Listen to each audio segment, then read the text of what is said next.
மத்தேயு 20ஆம் அதிகாரம்.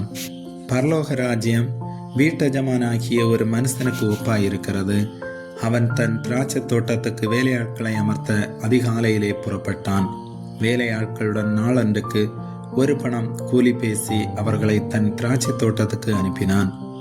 3ஆம் மணி வேளையிலும் அவன் புறப்பட்டு போய் கடை தெருவிலே சும்மா நிற்கிற வேறு சிலரை கண்டு, நீங்களும் திராட்சை தோட்டத்துக்கு போங்கள், நியாயமானபடி உங்களுக்கு கூலி கொடுப்பேன் என்றான்.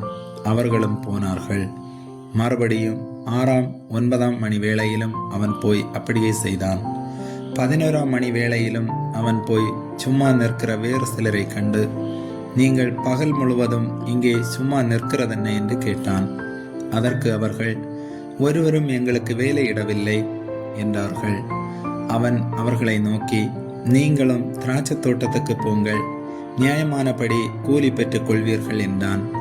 சாயங்காலத்தில் திராட்சை தோட்டத்துக்கு எஜமான் தன் காரியக்காரனை நோக்கி, பிந்தி வந்தவர்கள் தொடங்கி முந்தி வந்தவர்கள் வரைக்கும் அவர்களுக்கு கூலி கொடு என்றான்.